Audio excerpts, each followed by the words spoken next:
നമസ്കാരം A V C മലയാളത്തിലേക്ക് സ്വാഗതം. അപ്പൊ വീഴ്ചേട്ടാ, നമ്മുടെ അണ്ണാമലയാണ് ഇത്തവണ കോയമ്പത്തൂരിൽ നിന്ന് മത്സരിക്കുന്നത്. ഡി എം കെയുടെ നെഞ്ച് പടപടപടപടപടാന്ന് ഇടിക്കുകയാണ്. നമ്മുടെ കേരളത്തിലെ പല മാപ്രകളും അണ്ണാമലയെ അവിടെ മത്സരിക്കുന്നെന്ന് പറഞ്ഞപ്പോഴും അണ്ണാമല എന്ന് പറയുന്ന തമിഴ് സിംഗം അവിടെ വന്നപ്പോ തന്നെ ഇയാൾ ഒരു ജോക്കറാക്കി തമിഴ് ജനത മാറ്റുമെന്ന് പ്രവചിച്ച നമ്മുടെ സുഡാപ്പി മാധ്യമങ്ങളൊക്കെ ഉണ്ട്. പക്ഷെ അവിടെ നിന്നും അണ്ണാമലയെ രണ്ട് മന്ത്രിമാരെയൊക്കെ പുഷ്പം പോലെ പടപടാന്ന് അടിച്ചു കളഞ്ഞപ്പോ ഇവരുടെയൊക്കെ അണ്ണാക്കിൽ പിടിവെട്ടി എന്നുള്ളതാണ് വേറൊരു കാര്യം എന്ന് പറയുന്നത്. ഇത്തവണ കോയമ്പത്തൂരിൽ അണ്ണാമല മത്സരിക്കുമ്പോൾ ഡി എം കെയുടെ നെഞ്ച് പടപടാന്ന് ഇടിക്കുകയാണ്. സി പി എമ്മിന്റെ പരമ്പരാഗത മണ്ഡലമല്ല കോയമ്പത്തൂർ എന്ന് പറയുന്നത്. സി പി എമ്മിന്റെ ചിഹ്നം പോവോ എന്നുള്ള പേടിയിലാണ് അവർ ഇരിക്കുന്നത്. ഇനി അരിവാൾ ചുറ്റിക പോയിട്ട് മരപ്പട്ടിയാവോ എന്നൊക്കെ നമുക്ക് കണ്ടറിയേണ്ട കാര്യമാണ്. നമ്മുടെ വിഷയം അതൊന്നുമല്ല. നമ്മുടെ വിഷയം സി പി എമ്മിനെ മാറ്റിയിട്ട് ഡി എം കെ തന്നെ അവിടെ ഡയറക്റ്റ് ആയിട്ട് മത്സരത്തിൽ അവിടെ ഇറങ്ങുന്നുണ്ട്. പിന്നെ എന്തുകൊണ്ട് കോയമ്പത്തൂർ അണ്ണാമലയെ സെലക്ട് ചെയ്തു? കോയമ്പത്തൂരും ബി ജെ പിയുടെ അഭേദ്യമായിട്ടുള്ള ബന്ധങ്ങളൊക്കെ ഉണ്ട്. അപ്പൊ എന്തുകൊണ്ട് അണ്ണാമലയെ അവിടെ സെലക്ട് ചെയ്തു, ഓപ്റ്റ് ചെയ്തു കോയമ്പത്തൂർ?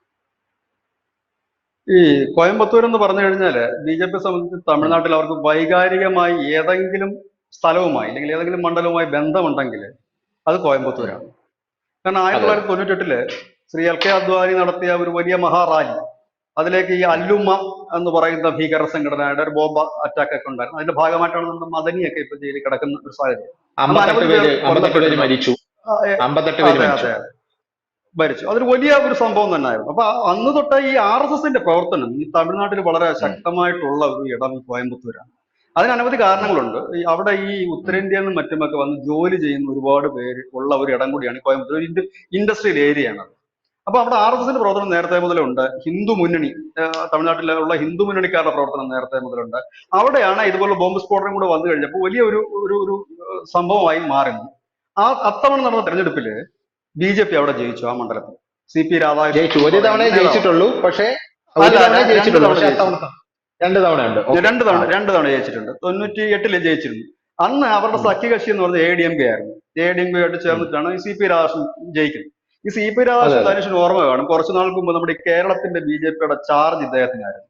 ഈ സി പി രാധാകൃഷ്ണൻ കുറച്ചാളെ ഉണ്ടായിരുന്നില്ല, എനിക്ക് തോന്നുന്നു ഒരു 5-6 ഉം. മാസം ഉം. കൊണ്ട് അദ്ദേഹം ഉണ്ടായിരുന്നുള്ളതാണ് എന്റെ കുറച്ച് സമയം. വിശ്വാസം. ആ കുറച്ച് സമയം അദ്ദേഹം ഉണ്ടായിരുന്നു. അതിനുശേഷം 99 വീണ്ടും ഇലക്ഷൻ വരുന്നു. ഈ സി പി രാധാകൃഷ്ണൻ തന്നെ ബി ജെ പിയുടെ കോയമ്പത്തൂർ വീണ്ടും ജയിക്കുന്നു. അന്ന് ജയിക്കുമ്പോ ഡി എം കെ ആണ്. അത് ഒരു തവണ എ ഡി എം കെയുടെ ഒപ്പം നിന്ന് ബി ജെ പിയുടെ സ്ഥാനാർത്ഥി സി പി രാധാകൃഷ്ണൻ പാർലമെന്റിലേക്ക് പോകും. 99 വരുമ്പോൾ ഡി എം കെയുടെ അലയൻസിൽ, ഡി എം കെയുടെ മുന്നണിയിൽ നിന്നിട്ട് സി പി രാധാകൃഷ്ണൻ വിജയിക്കും. അതിനുശേഷം അവിടെ ഇത് എ ഡി എം കെയുടെ ഒരു കോട്ടയാണ്. ഇത് കുങ്കനാട് മേഖല എന്ന് പറയും. ഈ കുങ്കനാട് മേഖലയിലെ ഒരു പ്രധാനപ്പെട്ട സ്ഥലം തന്നെയാണ് ഈ കോയമ്പത്തൂർ. ഈ കുങ്കനാട് മേഖല പരമ്പരാഗതമായിട്ട് എ ഡി എം കെയുടെ കയ്യിലായിരുന്നു. പിന്നീട് അത് ബി ജെ പിയിലേക്ക് എത്തുന്നു. അപ്പോ ഉം. ഇത്തവണ തെരഞ്ഞെടുപ്പിന്റെ ഏറ്റവും വലിയ പ്രത്യേകത എന്ന് പറഞ്ഞു കഴിഞ്ഞാൽ ഈ അണ്ണാമല കുങ്കനാടിന്റെ പുത്രനാണ്. അതായത് കൊങ്കനാട്ടുകാരൻ തന്നെയാണ് ഈ അണ്ണാമല എന്ന് പറയേണ്ടി വരും. അണ്ണാമലൈ എൽ മുരുകൻ, മാത്രമല്ല, നമ്മുടെ ബി ജെ പിയുടെ പല ആൾക്കാരും കൊങ്കനാട് എന്നുള്ള ആൾക്കാരാണ്. പല പല നേതാക്കൾ മാത്രമേ, എൽ മുരുകൻ അവിടുത്തെ ഉം. നേതാവാണ്. അപ്പം അതെ അവർക്ക് അതെ. വലിയ സ്വാധീനമുള്ള മേഖല.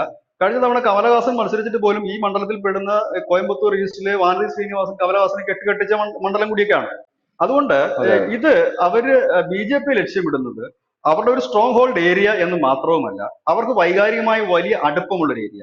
ഈ കോയമ്പത്തൂരാണ് കഴിഞ്ഞ കുറച്ചു നാൾക്ക് മുമ്പ് ഒരു ബോംബ് സ്ഫോടനം നടന്നു. ഒരു കാറിൽ ഗ്യാസ് സിലിണ്ടറുമായിട്ട് പോയിട്ട് പൊട്ടിയ ഒരു സ്ഫോടനം. എന്തായാലും ഓർക്കുന്നുണ്ടാകും, ഒരു 4-5 അതെ അതെ, ഞാൻ മാസമായിട്ടുണ്ടാകും, 5-6 ഓർക്കുന്നുണ്ട്. മാസം. കോയ അതെ, അത് കോയമ്പത്തൂർ ബോംബ് സ്ഫോടനം മാത്രമല്ല കേട്ടോ, കോയമ്പത്തൂരിൽ വിധ്വംസക പ്രവർത്തനങ്ങൾ ഒരുപാട് നടക്കുന്നുണ്ട്. കോയമ്പത്തൂർ, ഒരുപാടുണ്ട്. ആ കോയമ്പത്തൂർ ഊക്കോടാണെന്ന് തോന്നുന്നു എനിക്ക്. ഒരു യുക്തിവാദിയായിട്ടുള്ള ഫറൂഖ് എന്ന് പറഞ്ഞ ഒരാളെ വെട്ടിക്കൊലപ്പെടുത്തുകയൊക്കെ ചെയ്തിട്ടുണ്ട്. പക്ഷെ കേരളത്തിലുള്ള അതെ ആൾക്കാർ അത് അതെ അതെ, കണ്ടിട്ടില്ല. ഒരുപാട് കാര്യങ്ങൾ നടക്കുന്നുണ്ട് കോയമ്പത്തൂർ.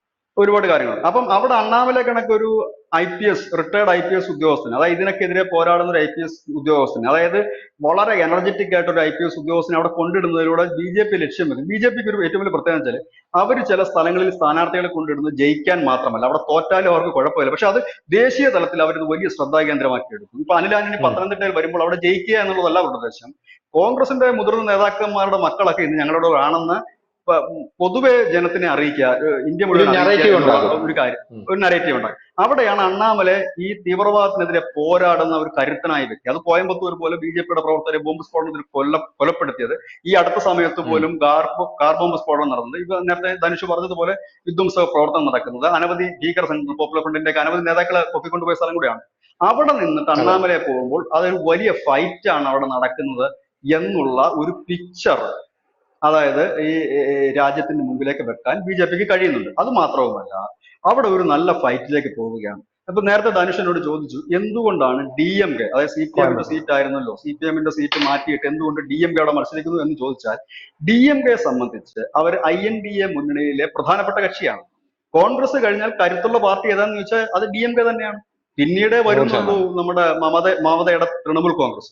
അപ്പോൾ അവരുടെ ആ ഒരു കരുത്ത് അറിയിക്കണമെങ്കിൽ അവർക്ക് ബി ജെ പിയുമായി ഡയറക്റ്റ് ഫൈറ്റ് ചെയ്യുന്ന ഒരു സ്ഥലം വേണം. തമിഴ്നാടിനെ സംബന്ധിച്ച് അവർക്ക് ഡയറക്റ്റ് ഫൈറ്റിന് പറ്റുന്ന അണ്ണാമല മാത്രമേ ഉള്ളൂ. കാരണം അണ്ണാമല എന്നാണോ ബി ജെ പിയുടെ തമിഴ്നാടിന്റെ അധ്യക്ഷനായത് അന്ന് മുതലേ ചരിത്രത്തിൽ ആദ്യമായിട്ടാണ് ഈ ഡി എം കെ സർക്കാരിനെതിരെ ഇങ്ങനെ ഒരു ശകലം റെസ്റ്റ് ഇല്ലാതെ ആരോപണം ഉന്നയിക്കുക എന്ന് മാത്രമല്ല തെളിവുകൾ പുറത്തുവിടുന്നു, മന്ത്രിമാരകത്താകുന്നു. കാരണം തമിഴ്നാടിന്റെ ഒരു പൊളിറ്റിക്സ് ഉണ്ട്. തമിഴ്നാടിന്റെ പൊളിറ്റിക്സ് എന്ന് പറഞ്ഞാൽ ഡി എം കെ അധികാരത്തിലിരിക്കുമ്പോൾ എ ഡി എം കെ ഒരിക്കലും മിണ്ടാറില്ല, എ ഡി എം കെ അതെ. അധികാരത്തിലിരിക്കുമ്പോൾ ഇവരും മിണ്ടാറില്ല. നമ്മുടെ കേരളത്തിന്റെ ഒക്കെ മറ്റൊരു പതിപ്പെന്ന് വേണേൽ പറയാം. പക്ഷെ കേരളത്തിന്റെ പോലെയല്ല, ഇവർ പൂർണ്ണമായും നിശബ്ദമാണ്. അവിടെയാണ് അണ്ണാമലെ പോലെ ഒരു ചെറുപ്പക്കാരൻ വരുന്നു, വെല്ലുവിളിക്കുന്നു, അവർ തല്ലുമെന്ന് പറഞ്ഞു കഴിഞ്ഞാൽ, കാരണം ഒരു ഗുണ്ടാപ്പടയാണ് എ ഡി എം കെയും ഡി എം കെ ഒക്കെ, ആ അതെ അതെ. ഗുണ്ടാപ്പടയുടെ മുമ്പിൽ നിന്ന് വെല്ലുവിളിക്കുന്നു, നിങ്ങൾ തല്ലിയാ ഞാൻ തിരിച്ചു തല്ലുമെന്ന് പറഞ്ഞു, പലിശ തരുമെന്ന് പറയുന്നു.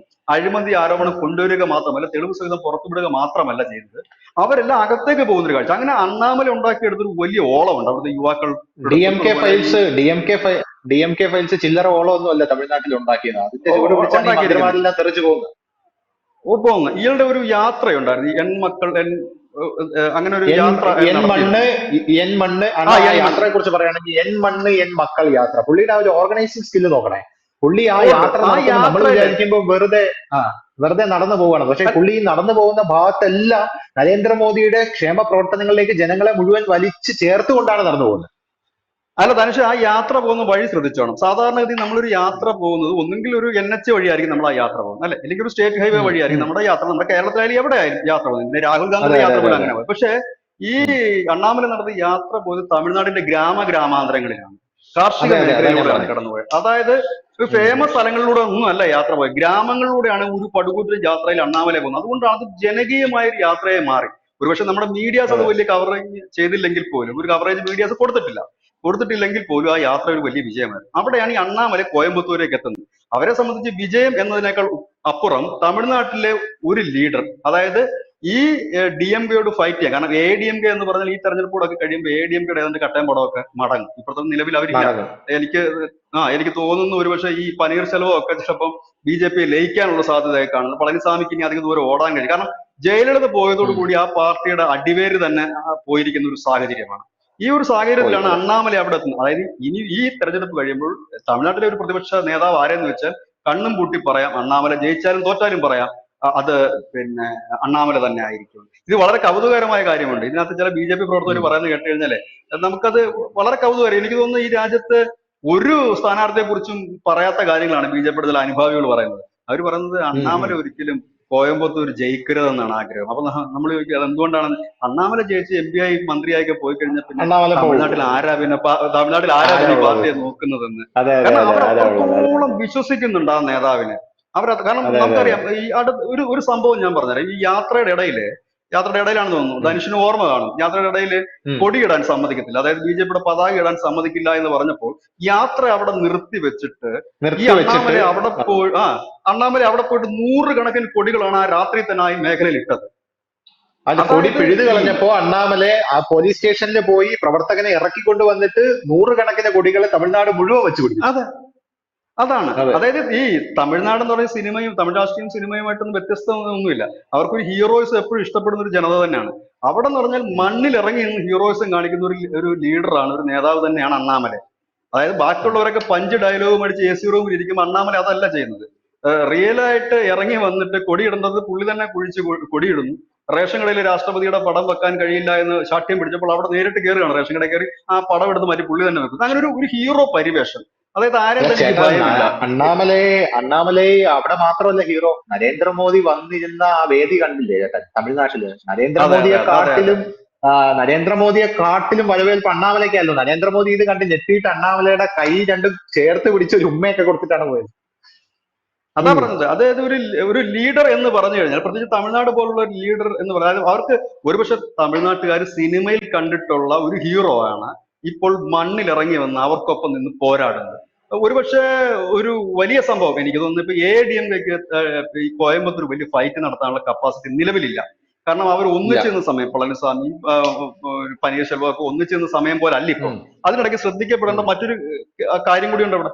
ടി ദിനകരനുണ്ട്, ഉം. നമ്മുടെ ശശികലയുടെ അതെ അനന്തരവൻ. അതെ അതെ അപ്പം അതെ.